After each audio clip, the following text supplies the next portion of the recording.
everyone, mayong hapon kaninyong tanan. Ayan, so Luzon, Visayas, Mindanao man, daghan kayong salamat sa inyong pagtanaw ani nga video. O labi na sa 3rd district, gusto na ko ipakita o ipadungog kaninyo ang message ni ini nga musulti karon. So kini siya, nidaog ni siya sa tanan nga mga barangay sa 3rd district. Unya, proud kay ni siya nga musulti og pagpasalamat sa inyong tanan. Tungod kay nabutang kini siya og number 2 sa 3rd District City Councilor. Ayan. So, gikan sa una nga ika-number 8 siya karon, dako kay ni siya ang pagpasalamat sa inyong tanan tungod kay karon gibutang ninyo siya sa ika-number 2 na sa 3rd District City Councilor ning syudad sa Davao.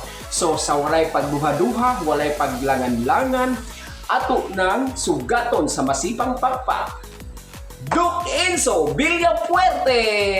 Nakita yun nato si Doc Enzo karon sa iyahang nagpakaon siya dinhi sa iyang lugar mismo sa mga katawhan kay pista karon sir Doc na kaya.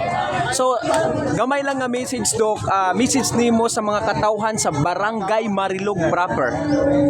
So daghang salamat sa Barangay Marilog proper sa inyo makabungog nga suporta na gihatag sa kuha. Wala gyud ko na dahom na nga nakadaghan ang suporta sa ako atong niaging pinilihay. Balance ko sa inyo ang pinaagi sa mga programa nako.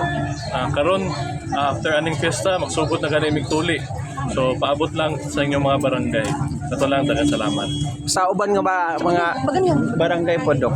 So daghang salamat sa tanan mga barangay sa diri sa distrito. Gikan og number 8, gihimo ko ninyong number 2. Dako kay pasalamat. Oh, yay! Congratulations Doc sa imong number 2 overall. Thank you so much. Hopefully ang serbisyo nimo magpadayon sa tanang katawhan labi na sa 3rd district. Thank you so much. God bless you. Wala kong tabang si Doc Enzo sa inyong barangay. Ay, sa Baganihan. So, dako gikay tabang sa barangay Baganihan tungod sa iyahang mga gipanghatag nga suporta sa mga katawhan, labi na gyud sa ato ang mga kabataan nga wala pay tuli. So, unta magpadayon ang iyahang pagserbisyo sa mga katawhan sa barangay Baganihan aron sa magpalambo ang iyahang pag suporta sa mga katawhan sa 3rd district. Then naapon ni diri karon tungod kay iyang imbitar sa iyang Thanksgiving o sa ilahang fiesta sa ilahang lugar. Wow. So daghang salamat. And God bless us all. Thank you.